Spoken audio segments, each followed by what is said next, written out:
एक compound clip से तुम क्या क्या कर सकते हो इसका तुम्हें अंदाजा भी नहीं होगा। ये पर्टिकुलर फीचर ना इतना अंडररेटेड है और इसकी पॉसिबिलिटीज इतनी एंडलेस है कि बड़े बड़े आर्टिस्ट जो कि ट्रांजिशंस, ओवरलेस ये सब कुछ बनाते हैं वो कंपाउंड क्लिप्स का ही इस्तेमाल करते हैं। क्यों, वो सीक्रेट आपको इस वीडियो में मिलने वाला है। तो ये वीडियो बहुत ही इन्फॉर्मेटिव होने वाली है, ध्यान से देखना। तो सबसे पहली चीज़, आखिर ये कंपाउंड क्लिप है क्या। ये अलग अलग सॉफ्टवेयर्स में बहुत टाइम से यूज़ होता आ रहा है और बहुत ही काम की चीज़ है। प्रीमियर में इसे नेस्टेड सीक्वेंस बोल देते हैं और डाविंची में इसे कंपाउंड क्लिप। इस तरीके के टेक्स्ट इफेक्ट आपने बहुत सारे वीडियोस में देखे होंगे, मैं भी अपनी वीडियोस में बहुत यूज़ करता हूँ। इन्हें बनाना बहुत ही सिंपल होता है। मैंने बीच में 2 टेक्स्ट लिख रखे हैं, नोट्स और कलर पेज। नीचे एक पेपर जनरेटर है जिसे आप यहाँ पे सर्च करके आसानी से फाइंड कर सकते हैं, ठीक है। तो ये पेपर जनरेटर मैंने इसके नीचे यूज़ किया है। इसके अलावा ऊपर फिल्म ग्रेन है और ऊपर कुछ ये ओल्ड फिल्म टाइप की ओवरले यूज़ की गई है। इसके ऊपर 8mm ओवरले यूज़ की गई है, 8mm विच इज़ दिस। बहुत ही सिंपल है पर देखने में बहुत ही ज़्यादा कॉम्प्लेक्स लगता है जब टाइमलाइन में ये पड़ा होता है तो। और इसके ऊपर मुझे एक ट्रांजिशन लगानी पड़ गई तो एक और लेयर ऐड हो जाएगी तो और भी ज़्यादा कॉम्प्लेक्स हो जाएगा एडिट। तो इस पूरे एडिट को सिंप्लीफाई करने के लिए हम कंपाउंड क्लिप बना देते हैं। अगर आप ये सोच रहे हैं कि बार बार ये कट्स क्या लगे हुए हैं, तो एक्चुअली एक छोटी सी क्लिप थी, उसे बार बार कॉपी करके मैंने पेस्ट किया है तो इसलिए ऐसा लग रहा है ये। तो इसे सिंप्लीफाई करने के लिए मैं सबको सिलेक्ट करूँगा, राइट क्लिक करूँगा और यहाँ से न्यू कंपाउंड क्लिप क्रिएट कर दूँगा। इसे मैं नाम दे देता हूँ टेक्स्ट नोड क्रिएट। और ये इतना बड़ा स्ट्रक्चर सिर्फ एक क्लिप में कन्वर्ट हो गया। अब ये यूजेज तो सब जानते हैं कि बहुत सारे कॉम्प्लेक्स एडिट्स को, बहुत सारी लेयर्स को एक लेयर में कन्वर्ट करने के लिए हम कंपाउंड क्लिप का यूज़ करते हैं। पर इसी के साथ साथ ये कुछ ऐसा भी करता है कि बहुत सारी क्लिप्स को एक क्लिप में कन्वर्ट कर देता है। अब इसका मतलब क्या है, मानो कि आपका बहुत सारा कॉम्प्लेक्स एडिट था, आपने उसको एक्सपोर्ट करवाया, रेंडर करवाया और उसकी जो रेंडर्ड फाइल थी उससे यहाँ पे प्लेस कर दिया। तो इससे क्या होगा, अब मान लीजिए 2 क्लिप्स हैं, मुझे इन दोनों के बीच में ट्रांजिशन लगानी है, ठीक है। मैं इन दोनों को ज्वाइन करूँगा और यहाँ से कोई भी ट्रांजिशन मैंने उठाई और मैंने यहाँ पे लगा दी, कोई भी ट्रांजिशन, ठीक है। प्ले करते हैं और ये ट्रांजिशन बीच में लगी। बट जब तक मैंने कंपाउंड क्लिप ये नहीं बनाई थी तब तक ये पॉसिबल नहीं था। कंट्रोल-Z करता हूँ। अब इस कंडीशन में मैं इसके साथ ट्रांजिशंस नहीं लगा सकता। हाँ, डिज़ोल्व वाली लगानी है तो मैं इसके ऊपर ऐसे ले जाऊँगा ट्रैक करके और ये डिज़ोल्व, इस तरीके से मैं डिज़ोल्व लगा सकता हूँ। बट कोई और ट्रांजिशन अगर मुझे लगानी है तो वो पॉसिबल नहीं है बिना इसे या तो रेंडर करवाए या फिर एक कंपाउंड क्लिप में क्रिएट किए। अब रेंडर करवा के आप लेके आते हो तो आप उसमें चेंजेस नहीं कर सकते बाद में, इसमें आप चेंजेस भी कर सकते हो, आपको ये फ़ायदा मिलता है। हाँ, पर रेंडर की हुई क्लिप को प्ले करने में कंप्यूटर पे कोई भी खास लोड नहीं आएगा क्योंकि वो एक नॉर्मल क्लिप प्ले कर रहा है। इसमें जो भी इफेक्ट्स लगे होंगे, जो भी ओवरले लगी होंगी, जितनी भी लेयर्स लगी होंगी, उन सब को प्ले करने में लोड उतना ही आने वाला है। अगर कंपाउंड क्लिप एक है तो ऐसा नहीं कि एक क्लिप को प्ले करने में लोड आ रहा है, तो ये एक छोटा सा डाउन साइड भी है। अब ये यूजेज तो इसका सब जानते हैं। इसके अलावा ऐसे बहुत सारे यूजेज हैं जो आप नहीं जानते पर बहुत बड़े बड़े क्रिएटर्स जो ट्रांजिशंस, ओवरलेज ये सब बनाते हैं वो बहुत बखूबी जानते हैं। तो वही मैं आपको अब बताने वाला हूँ। इसका number 2 uses, creating custom effects. तो एग्जांपल के लिए हमारे पास ये क्लिप है, इसका मैं एक सर्कुलर PIP इफेक्ट बनाना चाहता हूँ। तो ध्यान से देखिएगा कैसे बनाते हैं। मैं इसको सिलेक्ट करूँगा, राइट क्लिक करूँगा, न्यू कंपाउंड क्लिप क्रिएट करूँगा और मैं यहाँ पे नेम देने वाला हूँ योर क्लिप हियर। ऐसा क्यों दे रहा हूँ आगे समझ जाओगे आप। मैंने क्रिएट कर दिया और अब हम जाने वाले हैं कलर पेज में। वैसे हम फ्यूजन पेज में भी जा सकते हैं पर इस ट्यूटोरियल को सिंपल रखने के लिए मैं कलर पेज में जा रहा हूँ। यहाँ से हम जाएंगे मास्क में और मैं एक सर्कुलर मास्क इसके ऊपर ऐड कर दूंगा। यहाँ से मैं सॉफ्टनेस इसकी बिल्कुल कर दूंगा 0 और इसे बड़ा कर दूंगा लगभग इतना, ओके।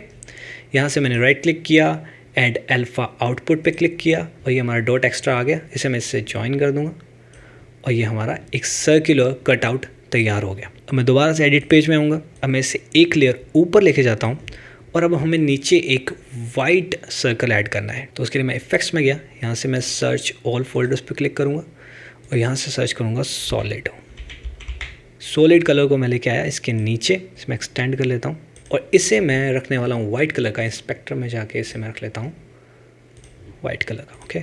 अब इस पे भी मुझे एक सर्कुलर मास्क बनाना है तो इसके लिए मैं वापस जाऊँगा कलर पेज में, पर यहाँ पे मुझे उसे सिलेक्ट करने का कोई भी ऑप्शन नहीं आ रहा है। यहाँ पे सॉलिड कलर वाली कोई क्लिप ही नहीं आ रही है, मैं उसे सिलेक्ट ही नहीं कर सकता। तो यहाँ आता है एक और यूजेज कंपाउंड क्लिप्स का, जनरेटर्स, टाइटल्स, ऐसे इफेक्ट्स जिन्हें आप नॉर्मली कलर पेज में एक्सेस नहीं कर सकते, उसे आप एक कंपाउंड क्लिप बना के कलर पेज में एक्सेस कर सकते हैं। तो मैं इस पर राइट क्लिक करूँगा, न्यू कंपाउंड क्लिप। जैसे कि आप देख सकते हैं यहाँ पे Ctrl+E आ रहा है। वैसे ये एक नॉर्मल शॉर्टकट नहीं है, मैंने ये असाइन किया हुआ है क्योंकि मैं कंपाउंड क्लिप्स बहुत बनाता हूँ। इसके लिए आपको बस यहाँ से डायमेंशन रिजॉल्व में जाना है, कीबोर्ड कस्टमाइजेशन, और यहाँ पे सर्च करें ना कंपाउंड क्लिप।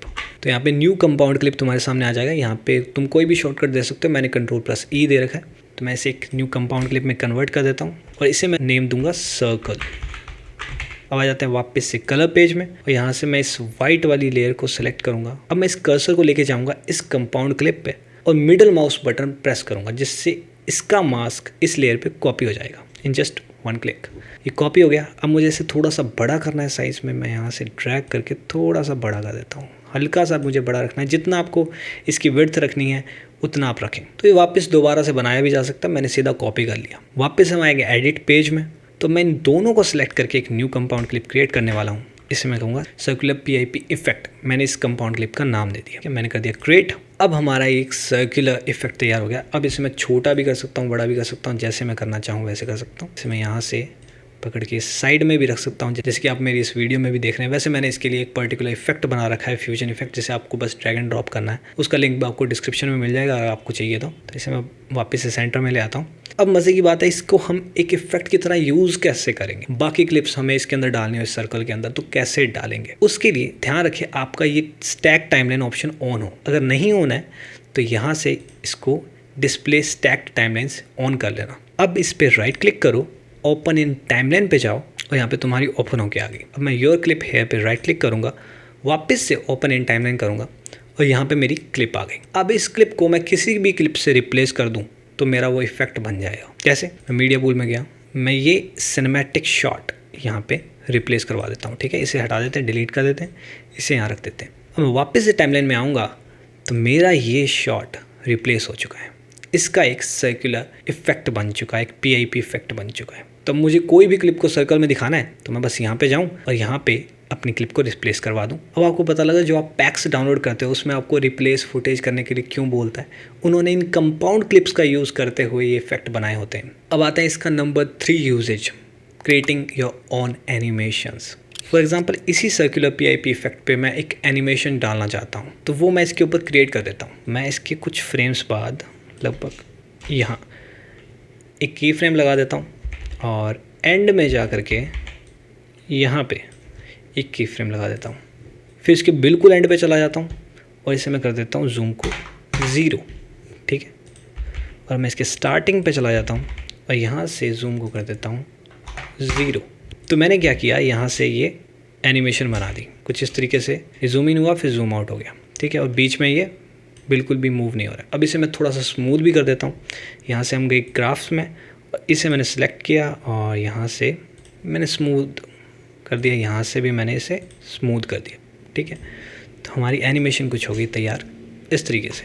अब मैं वापस से यहाँ से कोई भी क्लिप चेंज कर देता हूँ, मान लीजिए मेरी ही क्लिप डाल देता हूँ यहाँ पे और यहाँ से टाइमलाइन में वापस से जाता हूँ तो यहाँ पे एक सर्कुलर PIP इफेक्ट बन चुका है जो एनिमेशन के साथ है। ऑसम। मुझे बार बार की फ्रेम्स लगाने की कोई ज़रूरत नहीं, मुझे बार बार एनिमेशन करने की कोई ज़रूरत नहीं है। हाँ, इसके बहुत सारे और अल्टरनेटिव वेज हैं, but this is one of the way जो कि बहुत टाइम सेव करता है। अब एक और एग्जांपल लेते हैं एनिमेशन का, जो कि कंपाउंड क्लिप से बहुत ही मैजिकल हो जाता है। तो यहाँ पे मेरे पास एक हाइपरलैप्स का डेटा है। अब इस डेटा को मैं इंपोर्ट अगर करवाता हूँ, एक इशू आता है, ये कुछ इस तरीके से प्ले हो रही है। ठीक है, तो हाइपरलैप्स कुछ इस तरीके से तो होता नहीं है, क्लिप्स बहुत फास्ट प्ले होती हैं। तो उसके लिए हमें एक सेटिंग करनी पड़ेगी। पहले मैं इसे डिलीट कर देता हूँ। यहाँ से जाओ आप डायमेंशन ज़ोन में और प्रेफरेंसेस, यहाँ से जाओ यूज़र में और यहाँ पे एडिटिंग। यहाँ पे तुम्हें ये एक जनरल सेटिंग के अंदर ऑप्शन मिलेगा स्टैंडर्ड स्टिल ड्यूरेशन। इसे सेकंड की जगह फ्रेम कर दो और यहाँ पे 3 रखना। ठीक है, मुझे हर एक इमेज 3 फ्रेम की चाहिए, तो वो हमने यहाँ पे सेट कर दी। हाइपरलैप्स में ऐसे ही होता है। अब चाहे तो 2 भी कर सकते हैं, जैसा आपको अच्छा लगे। यहाँ से मैंने सेव कर दिया। अब मैं अगर इमेजेस लेके आऊँगा तो वो बहुत ही फास्ट प्ले होंगे कुछ इस तरीके से।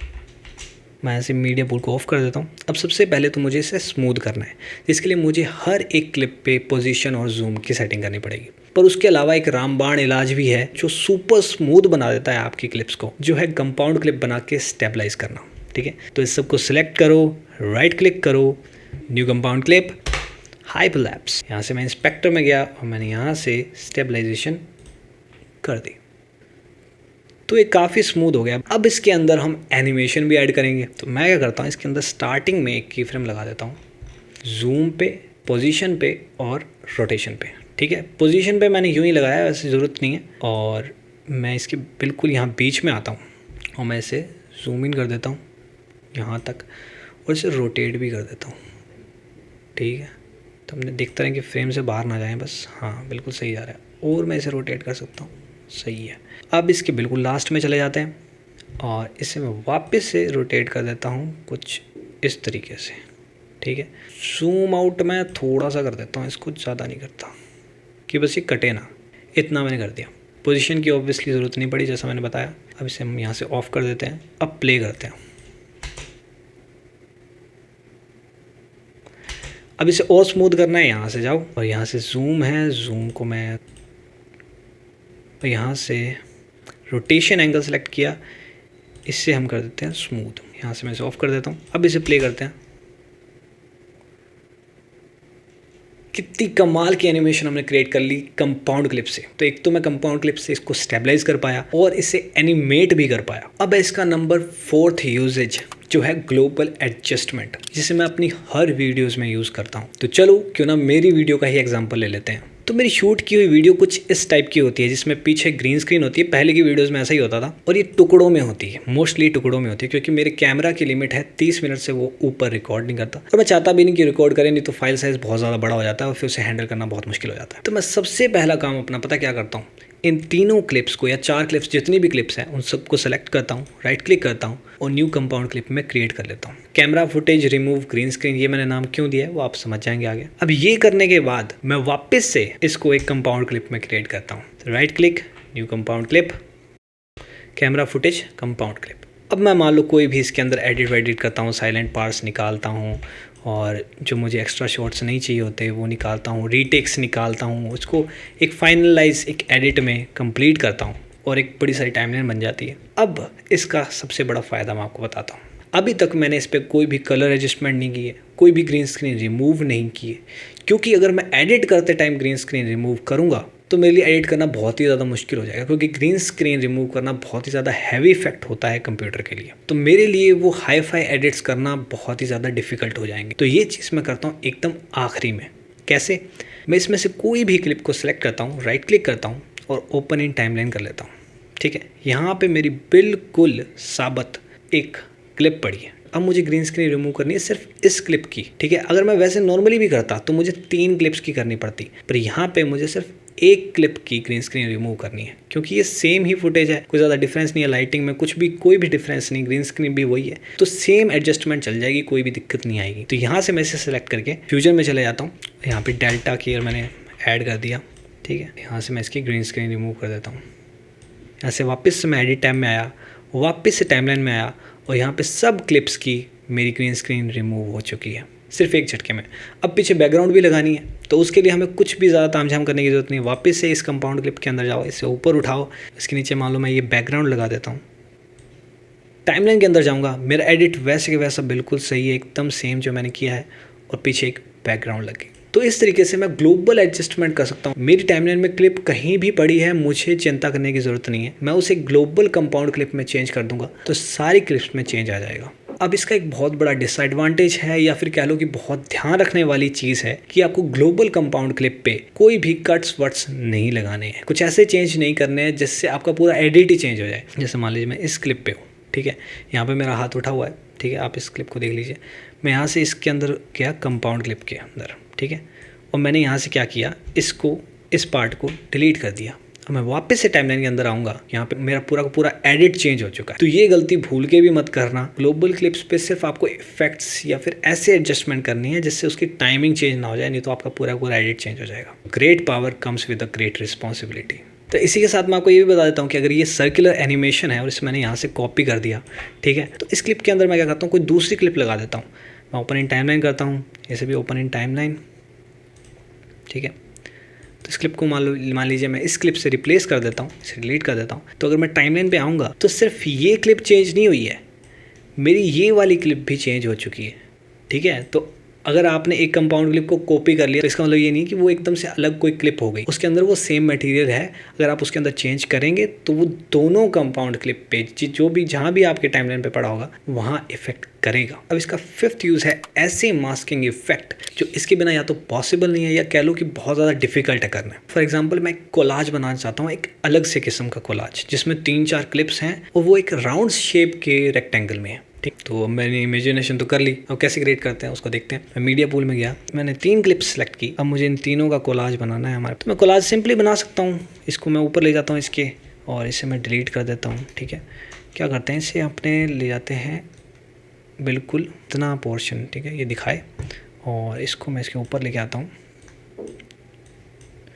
साइड में ले जाते, इसको ऊपर लेके आते हैं, इसको भी इसके ऊपर लेके आते हैं, इसको मैं ले जाता हूँ, इसको मैं कर देता हूँ 0.5, ठीक है। और इसको मैं चाहता हूँ कि ये इस साइड दिखाई दे। 0.5 शायद कम है, इसका 0.6 करके देखते हैं। अब मैं इस वाली क्लिप को ले आता हूँ, इसका भी 0.6, और मैं इसे लेफ़्ट साइड में लेके गया और मैंने इसे नीचे कर दिया। तो ये हमने एक कोलाज बना लिया। अब तक तो काम सही था, बिल्कुल कोलाज बन गया। पर अब मैं चाहता हूँ कि ये तीनों एक फ्रेम के अंदर आए जो कि रेक्टेंगल हो बट उसकी राउंड कॉर्नर्स हो और नीचे कोई कलरफुल बैकग्राउंड हो। तो वो करने के लिए मेरे पास एक ही सिंपल ऑप्शन है, इन तीनों क्लिप्स को एक कंपाउंड क्लिप में कन्वर्ट कर लेना, जिससे ये एक क्लिप की तरह एक्ट करेगा और मैं उन तीनों को फिर उस तरीके से एडजस्ट कर सकूँगा। तो मैंने अपना फ्रेम सेट कर लिया है।